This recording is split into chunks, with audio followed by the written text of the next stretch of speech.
News, सच जरूरी है।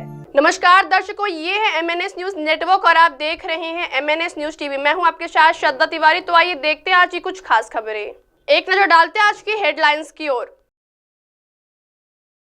पाकिस्तान में आम चुनाव से पहले बनी आतंकवादियों की सरकार, तालिबान ने जारी की मंत्रियों की लिस्ट। एक दिन का तानाशाह बनना चाहते हैं डोनाल्ड ट्रंप, बोले जीतने के बाद करूंगा 2 बड़े काम। अमेरिका की मिसाल दे जयशंकर ने कनाडा को दिखा दिया आईना। आइए देखते हैं खबरें विस्तार से।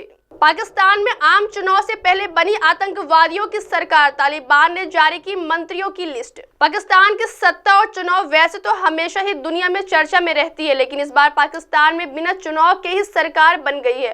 पाकिस्तान में आम चुनाव अगले महीने 8 फरवरी को होने वाला है, लेकिन उससे पहले ही आतंकवादी संगठन तहरीक-ए-तालिबान पाकिस्तान ने साल 2024 के लिए अपनी सरकार की घोषणा कर दी है। तालिबान द्वारा जारी लिस्ट के अनुसार 2024 के लिए 130 नेताओं और अधिकारियों की नई नियुक्तियां की गई है। इसका प्रमुख मुफ्ती नूर वली महसूद को बनाया गया है, जबकि वरिष्ठ आतंकवादी कमांडर मौलवी अजमत उल्लाह मसूद को मालाकंद डिवीजन का गवर्नर बनाया है। इसके साथ ही आतंकवादी कमांडर हिलाल गाजी को पाकिस्तान के उत्तरी पंजाब का गवर्नर बनाया है और आतंकवादी कमांडर फरमान को हजारा इलाके की कमान सौंपी गई है। तालिबान की सरकार में चौधरी मुनीबुर रहमान को सूचना और प्रशासन मंत्रालय की जिम्मेदारी दी गई है, जबकि मुजाहिद साहब को रक्षा विभाग, मुफ्ती अबू मंसूर असीम को राजनीतिक मामलों का मंत्रालय सौंपा गया है। इसके साथ ही कल्याण और सुधार मंत्रालय की जिम्मेदारी मुफ्ती तारिक महमूद मोहम्मद साहब, जवाबदेही मंत्रालय हनीफ फारूकी को शिक्षा मंत्रालय की जिम्मेदारी दी गई है। पाकिस्तान में तालिबान और पाकिस्तानी खुफिया एजेंसियों के बीच कई बार वर्चस्व की लड़ाई भी देखने को मिली है, जिसमें कई बार तालिबान पाकिस्तानी खुफिया एजेंसियों पर भारी पड़ा है, जिसके कारण इन इलाकों में आतंकवादी संगठन तालिबान का प्रभुत्व कायम रहता है। आइए बढ़ते अगली खबर की ओर। एक दिन का तानाशाह बनना चाहते हैं डोनाल्ड ट्रंप, बोले जीतने के बाद करूंगा 2 बड़े काम।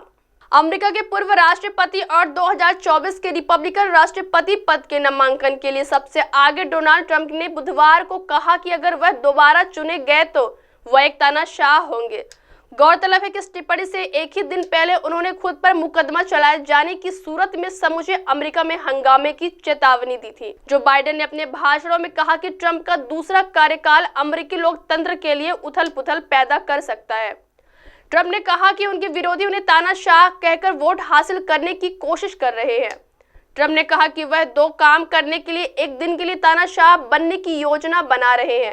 पूर्व राष्ट्रपति डोनाल्ड ट्रंप ने कहा कि अगर वे तानाशाह बनते हैं तो 2 काम करेंगे। उनका पहला काम US मैक्सिको सीमा पर अवैध क्रॉसिंग को बंद करना और दूसरा काम ऊर्जा परियोजनाओं को बढ़ावा देना होगा। उन्होंने कहा कि वह मैक्सिको के साथ दक्षिणी सीमा को बंद करने और तेल ड्रिलिंग का विस्तार करने के लिए अपनी राष्ट्रपति शक्तियों का उपयोग करने के बाद वह तानाशाह नहीं रहेंगे। आइए बढ़ते अगली खबर की ओर। अमेरिका की मिसाल दे जयशंकर ने कनाडा को दिखा दिया आईना।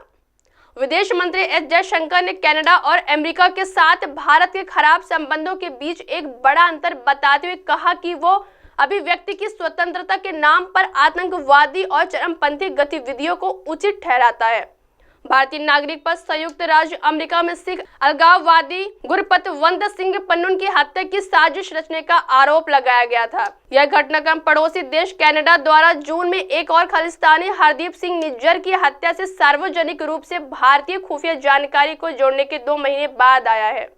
व्हाइट हाउस ने कहा कि ब्रिटेन प्रशासन अमेरिकी धरती पर पन्नून की हत्या की कथित साजिश को अत्यंत गंभीरता से ले रहा है और इस मुद्दे को नई दिल्ली के साथ उठाया है। ओटावा के आरोपों को बेतुका कहकर खारिज कर दिया गया, लेकिन वाशिंगटन के जवाब में नई दिल्ली ने मामले की जांच के लिए एक समिति का गठन किया।